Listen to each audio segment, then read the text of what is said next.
Have you ever wondered what it feels like to brace yourself for the day someone you love stops loving you? Not after the relationship ends, but while you are still actively inside it. That haunting anticipation of loss defines William Shakespeare's Sonnet 49. Most of the romantic poetry from this era promises eternal devotion, but this specific poem, part of the famous Fair Youth sequence, takes a darker path. Instead of pleading for loyalty or fighting to keep the relationship alive, the speaker simply gives up. He accepts defeat before a battle has even started. It leads to an uncomfortable question that challenges the very nature of romantic devotion. What if the person leaving you is actually right to do it? The poem opens by looking ahead. The speaker imagines a future day when the person he loves will judge him harshly and inevitably walk away. But he doesn't express this fear through a dramatic, tearful outburst. He uses cold, calculating logic. Shakespeare builds an extended legal metaphor, setting up a mental courtroom with three distinct roles: judge, prosecutor, and defendant. Understanding his flaws better than anyone, the speaker collapses the distance between the sides, stepping into the role of his own prosecutor. He meticulously constructs a legal argument, actively volunteering the evidence of his own unworthiness and building the case for his own rejection. By framing his rejection as a formal, reasoned verdict, the speaker takes something raw and unpredictable, heartbreak, and turns it into a logical inevitability.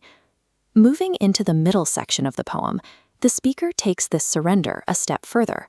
He declares that when the separation happens, he will give up all claims and expectations of his partner. He operates on the philosophy that love is a choice freely given. It cannot be demanded as an obligation, and it certainly cannot be possessed. This chart shows two diverging trajectories that highlight a painful contrast. While the speaker holds a modern view of relationship autonomy, his own self-worth is collapsing. We see the beloved's perceived value trending upward, while the speaker assumes his own value is steadily dropping. Many people today know exactly how this disparity feels.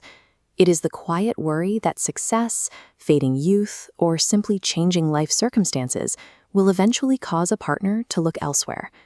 The speaker holds a profound respect for his partner's freedom, yet he weaponizes that exact respect against himself through his own deep-seated insecurity. This brings us to the structural climax of the sonnet, the final two lines, known as the couplet. Here, the speaker reveals his ultimate coping strategy. He has spent so much time meditating on his own faults that when the rejection finally arrives, he will be perfectly prepared to accept it. But his attempt to build an emotional shield has actually become a trap. By constantly anticipating loss, the speaker forces himself to live under the heavy shadow of heartbreak. He is experiencing the pain of the end before anything has gone wrong. Knowing your flaws is an act of self-awareness, but believing those same flaws disqualify you from being loved transforms that awareness into a form of self-sabotage. Sonnet 49 endures precisely because it dissects this internal conflict. It forces us to confront the ongoing, desperately human struggle to believe we are worthy of being loved exactly as we are.